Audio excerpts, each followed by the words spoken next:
I'm doing something really special today. I got to sit down with my husband, Spencer Tenney, and we talked about boundaries in marriage and how we implement those and how we manage our expectations, how we don't do some things really well, but we're trying. So I hope this brings you some value. Here you go.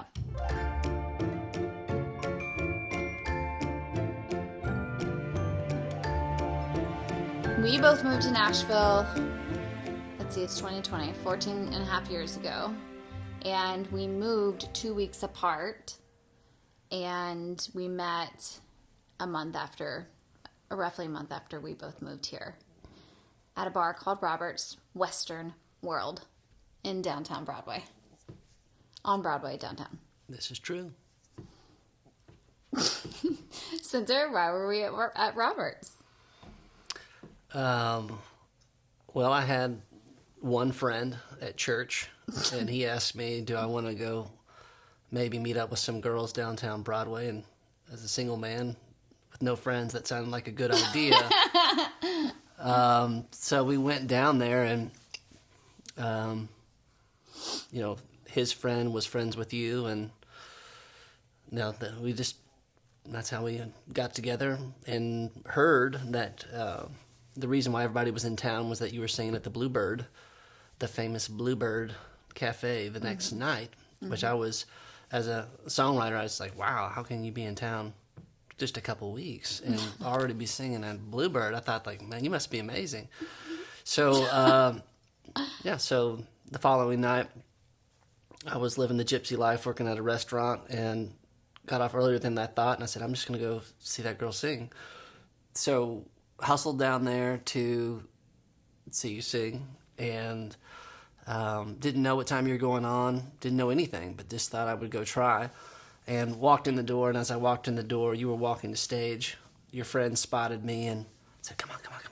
And I went and sat with them, and then that was the beginning. Yeah, that was interesting, too, because when he walked in, I saw him, and I didn't know why. I just felt immediate peace. I had been nervous, but I had just met him, and we didn't even really talk that much. He just felt like home. It just was peaceful, and I knew that we would be friends, and we were. We were friends. We started writing together. Spencer was just kind of the whole package. He was from Texas, so he was just real, he was such a gentleman, but he was also fun. He could drink beer. He loved to watch football, but he also was a songwriter and wrote poems, and he could dance and sing, and I was just thinking, this is insanity. But we were friends. I think we both agree at that point in our lives we didn't need to date. We just needed a friend. And that's what we were. No, 100%. And, I definitely felt like there was a connection there. You were dating somebody else. I was in no way ready to date anybody that I thought was special at that time. I think what was neat about it also, most everybody around us knew that there was something there. Mm-hmm. Even as I dated other people and you dated other people, there was an inevitability that at some point we would date. So that was kind of neat that we didn't have to force the issue. It was, people would ask me are you going to date her? And I was like, I don't know, but it seems almost impossible that at some point we don't at least try. And so we just kind of took our time. And if you ask my mom, she would tell you that he was just learning me this whole time, so he could reel me in to be his bride. She's wise. Yeah. Mm-hmm. Yeah, we I'm not sure if I guess we could say this. We moved in together with another girl, a sorority sister of mine. Mm-hmm. And Spencer and I did everything together at this point because we were each other's only friend. His friends moved away. I was just in a growth time, so we were each other's only friend. He lived far apart, far away from my apartment. So when his lease was up, we were just a friend of mine was coming into town, and we were just okay, let's the three of us live together. And we did. And in a weird way, I think that was a good thing because it was still very platonic, but I just saw him in his element, and I saw him in his everyday element, and I heard the way he interacted with his family and his mother, and he was clean, and so I think it just happened naturally, and I didn't have any surprises, or no surprises when we did start dating. I remember... we did move out, though. When we started dating, I bought a place, and he moved in with his friends. It was definitely not the Southern Baptist romance track that I expected, growing up in that environment. And so what was funny, I remember when, the first time that my parents came in town and met you and met our other roommate, and my family being very conservative and just not really knowing like how they would feel about that. And so I remember we had spent a couple, like maybe an hour or something. We were at a campsite just kind of bonfiring it. They brought in their fifth wheel, and some of our friends came and were playing guitars and whatnot. My dad kind of pulls me aside and he's like, "Son, you could end up with either one of these girls. I'd be fine with it. It'd be great." Like, I was like, it's not what I expected, but I'm sure that they appreciate the kind words. So, but what was funny about what was that, and this is, funny how, we kind of talked about the very slow process, and what I think how we really connected was Laura and I found ourselves every night doing dishes together. One would wash and one would dry. And we invited our other roommate, and she chose to not participate in the exercise. So that is very diplomatic. And that was a good. So we had fun with that, and I think that when you're in that environment, and it does provide a kind of a glimpse into what it could be like if we were side by side, and that was just reassuring that hey, we could do this. Yeah, and there was no social media, there was no texting, no one texts at that point. It was just, I'm thankful for that, because it was just us talking, and then we started working out together in the mornings. We already were writing together. Yeah. So we basically, did everything together except for smooch. At that point, I always joke that if Spencer would have met me pre-self-discovery, personal development, we might have been friends, but he would not have fallen in love with me. He would probably have been super annoyed with me. But when we became friends, was really when I started on this journey. And we actually did some road trips to Texas, and I would read him excerpts from the books that I was reading, and he enjoyed it. And we got to talk about it, and I got to unpack it with someone else that was open and a good listener, and but also had his insights too. And I mean, I can't speak for you, but I wonder if some of those things did help you and kind of maybe were eye-opening. But relationships started changing in my life. The way I communicated started changing. So when Spencer and I started out, when we started dating, I just had a complete 180 as to how to take responsibility for my stuff and what I was bringing to the table. And I was able to take ownership of maybe issues that we had come up against, or I wasn't quick to yell and slam doors and leave the room during conversations. It was very much, I learned the importance of remaining calm, listening to him, and then, receiving what he's saying, and vice versa. So, I was very thankful, because we got married when we were 28. Yep, you're 29. And I felt like I had gotten to a really good place, and I was just so grateful. I thank God for that often, because not that we don't have, issues in marriage, but it just, to me, because it started out like that, it just looks a lot different. No, I think so. I think it's true, the way that we started off, just some immaturity. I think that just becoming friends, and I think that there's some things that I can see that are so dramatically different. Like when we were first friends, and you were dating other people, and like it's like so stereotypical Nashville singer-songwriter, like coming to a writing session and she's bawling because of something that had affected her, which I thought was just ridiculous, knowing that she didn't really I don't know. I just knew that like it was what was affecting her was not real, and saying like with her family and things like that. I think those are the things that I noticed the most, that over that probably 2 years between like first meeting Right. and then first started dating, like significant change in the way, like as far as the boundaries that were kind of set up, as far as like owning what's mine and separating, like this is your stuff, this is my stuff, and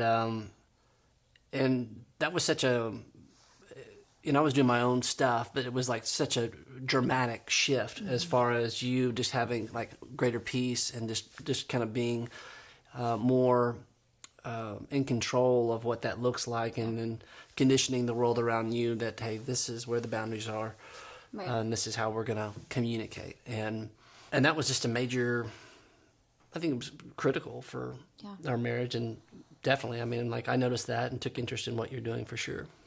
I was a very quick study because I think I was just at the place where something had to change, and I knew that it had to be me. And so I was ready. We say in my other business, if you're coachable and trainable, you can do it. And it's true. And this is just the same thing. I was coachable, I was trainable, I was ready to receive everything that I was reading. And that's not everyone's story. Some people have to keep making the mistakes. Some people, it's just slower. They could read the same books that I could read and not comprehend it like I did, or have to read it 5 years later because they're just not ready. And I was just ready. I knew the kind of life I wanted to have, and I knew that God promised us that life, but it was only so much He could do. I had to show up as well, and that's what I did. And I think that's 2 years.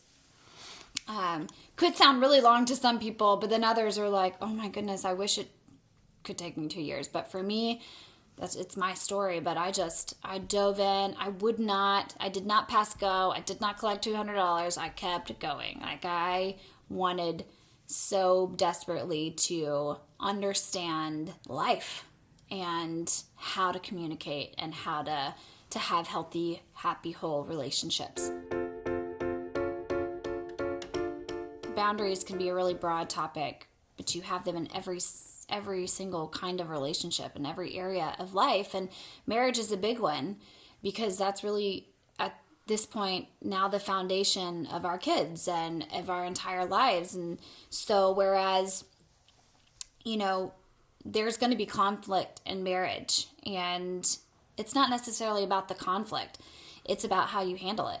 Marriages can get in trouble when things aren't handled well, and they can take the security out of your spouse and make you feel insecure. And so it's really a lot of times about how the conflict is resolved. And that is one of the big things that I learned reading these books. One of the first books I read was In the Meantime, and it was a relationship book. And it is so good, but it was just about the different levels. She takes you through the different levels of a house and where on the scale of personal self-discovery, personal development you are, and how relationships look on those floors. Like you start at the basement and then you learn a little bit and then you go to the first floor and then, and it was really, really good. And as far as conflict goes, being able to hear, listen, but not just listen, really hear where the other person's coming from. Also know always that everyone has stuff. They all have had stuff through their lives, and everyone has gone through things that you haven't gone through. You've gone through things that they haven't gone through. So you're never going to get a true, authentic response from someone if there's yelling or if there is ego involved. So it is really important, if you need to take a second, if you need to take a day and come back and ready to listen and ready to just be in it and not storm out, because you can't get past conflict.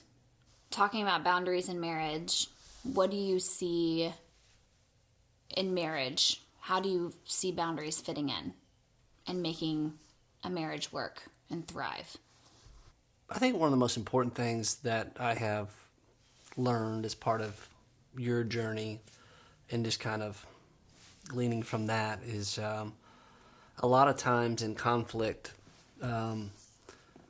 whatever you're arguing about, that's just like the surface issue. Like there's something like deeper. Yeah. In many cases, and it's not about me or you.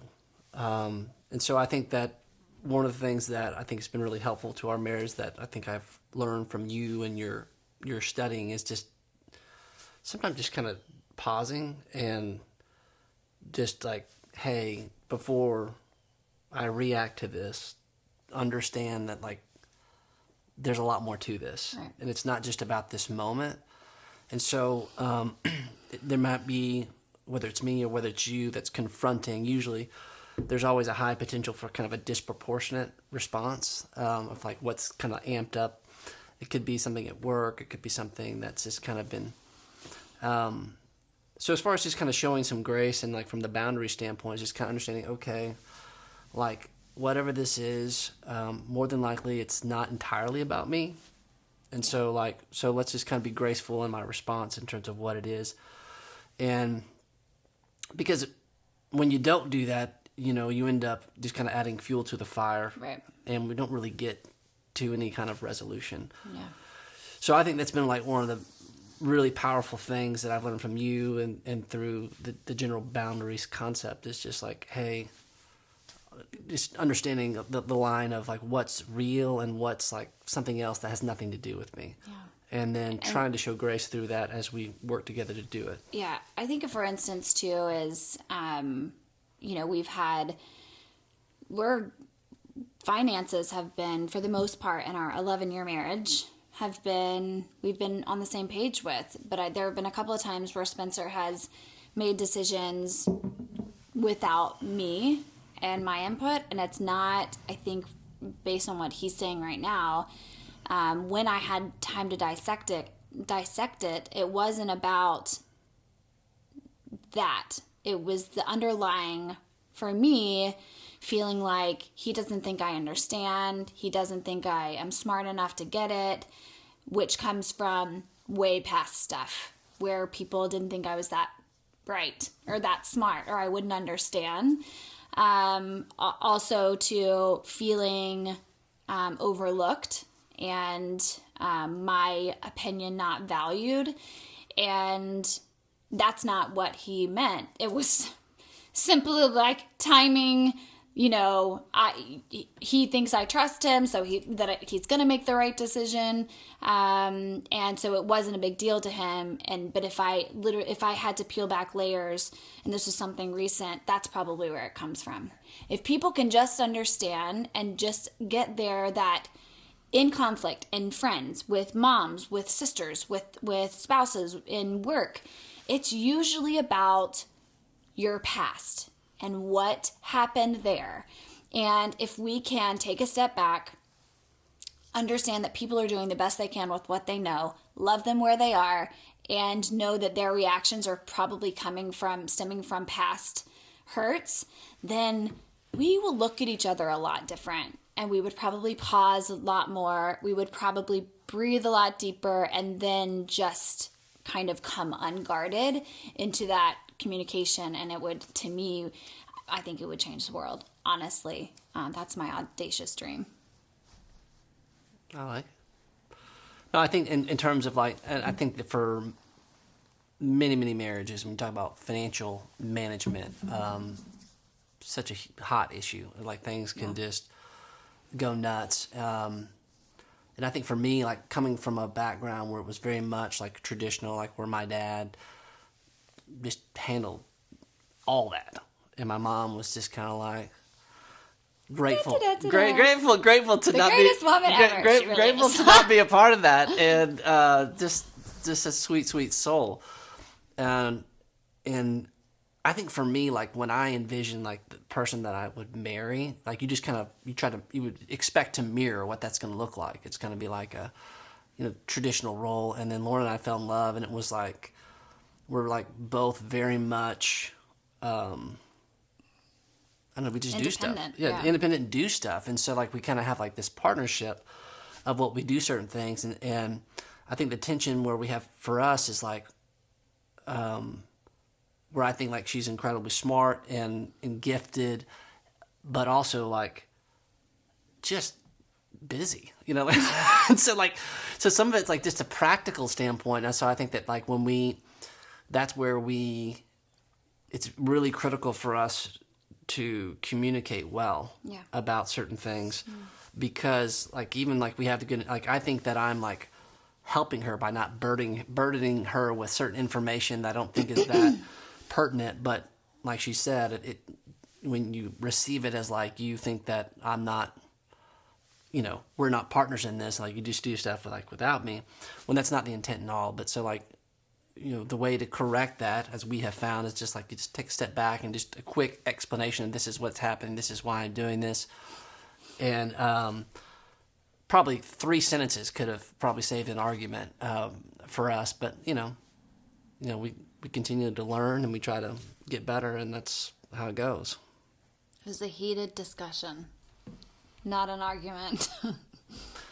No, I think, but that's when you have personalities like us, usually you have like kind of a complementary. And I think with Lauren and I, what's unique about our marriage is we're essentially the same person. We have like the same strengths and the same weaknesses, and God bless our kids. God bless our kids. They're raising 3 procrastinators. There is no way they will not be procrastinators. We cannot hold them accountable in any way. And this actually is interesting because it does save arguments, because I know him, love him where he is, and I know his strengths and weaknesses, and they just happen to be mine too. So if he forgets something major that has an impact on us, I cannot get mad at him, because it will be me next. And it is like we just kind of try our best and hope for the best. Which makes it super, super fun, but also it's not everybody's journey for sure, but it's extremely crazy. But you know what? I think even if we were opposites, boundaries would help. And it would, knowing, again, loving people where they are, they're doing the best they can with what they know, knowing they come from, a lifetime of stuff you don't know about. That, just knowing those things, you can be opposites and still have a really good communication, because you are understanding the other person. They are understanding you. And to me, you can be opposites and still have the same kind of marriage. Another thing, and when I read the book Boundaries, that I really loved was just managing expectations, learning how to manage expectations. And again, this comes from knowing that people are typically doing the best they can with what they know. So Spencer and I think we've just gotten to a place where if there is a busy week coming up, we say, okay, what are your expectations for me in this? He's really good about that. What do you need from me? What are you expecting? Or what do you want to see happen, so we can get on the same page? I don't think that that's a very hard thing to do.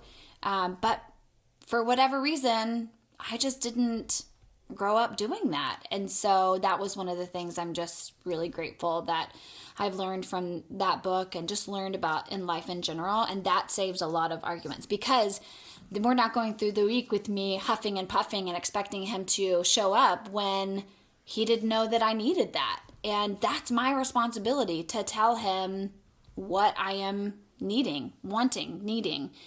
Needs and wants, your responsibility. And I think we do that pretty well. No, I think so. I mean, it's just, again, some of it, it's not like, hey, I'm volunteering to do all these things. I mean, we try to help one another as best as we can, right. But it's like, to the degree that it makes sense and that it's realistic, I want to do everything that I can to, try to make your life better or easier with what I can control. And So like sometimes that, when we go have that conversation, sometimes like,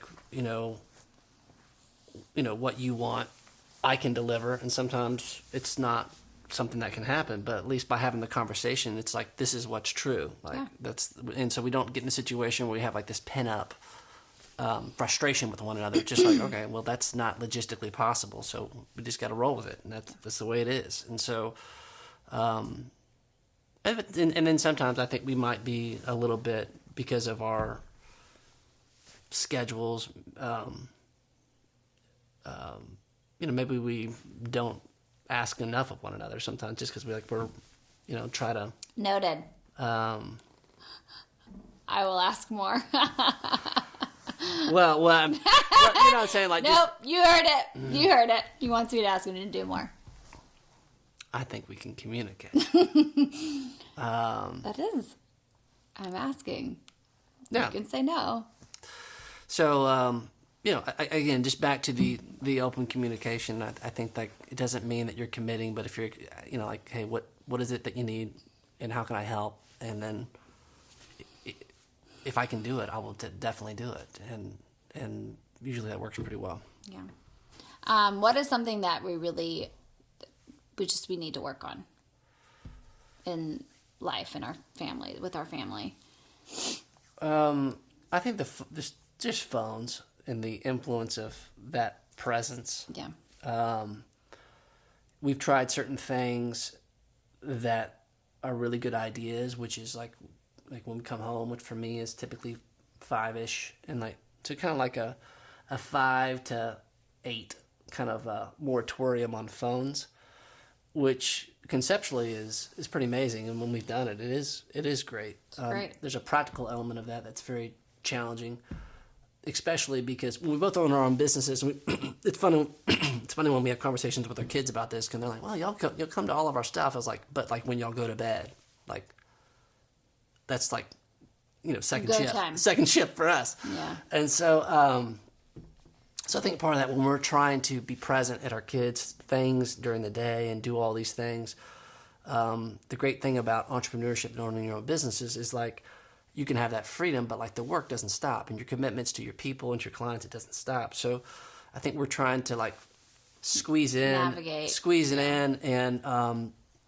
the challenge is that some of that seeps into that block of what we hope to be our sacred family time, and so it's boundaries and time. Yeah. I mean, that is a boundary, time, and we are. I think that it's really fairly new. I would say decade, but I would also say not really. In the last 6 years, it's changed drastically. Everything is on the phone now. And again, like you said, running businesses. So it has been a process, and we have not figured it out totally. We have tried some things that they do work if we do it. It's just TBD. Yeah. I wish I could throw my phone out the window. No, I mean, I think part of a truck run over it. But the part of the tension is, as far as like, and this is where I think it's challenging. Like if you completely block that off, then we get to 8:00, and that's our time. Yeah. And so then like that gets into our time, and so still figuring out how to do that. I think I like the idea of trying to separate that as much as we can from our kids. I know one of your business partners at one point said like it's good for your kids to see you work, which I think there's some truth in that. But also I think that there's an addiction element to this. There's like 90% of the time it's like it's not. You're not doing anything. It's not urgent. It's not necessary to be looking at your phone or doing anything with your phone when you're around your kids. And I think that's just part of literally an addiction. Why am I even looking at this right now? Yeah, Why is it even attached to me? I don't even understand. So I think that I think like working through that, it's like what we're trying to do. And I think it's like anything. You check your intentions. Like try to be aware when you're on your phone. Wait, what am I doing? Oh, this has nothing to do with anything. Keeping it in another room, having blocks of time where you turn it off, and making sure that the people that you work with, they know your boundaries. Manage their expectations with how you use your phone and use your time. And again, we're working through that. I think we'll get there. I know we'll get there. Yeah, I mean, Like I said, I think most of it is just Discipline. separating between what's real and what's not. And not like, so anyhow. And it is discipline habit, actually doing the work, putting your phone away, turning your phone off. Yeah. And some of that is just being more disciplined when the work time's real, like getting more efficient to get it done. So that it's not a crutch later on, like, well, if I don't get that done, I can do it later on. Well, that's not really efficient. Yeah. This is the longest conversation we've had. That's the only reason I agreed to it. To talk to me. Yeah. It's unfortunate that we couldn't also go over our calendar at the same time. Next show. Yeah.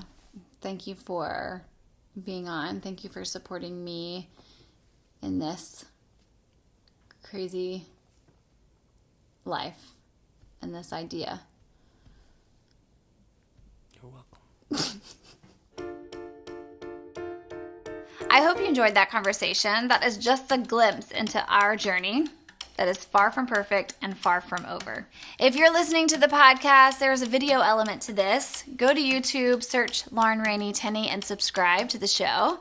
It's a beautiful set. And if you're watching this, there's a podcast form across all platforms. You can subscribe to that too.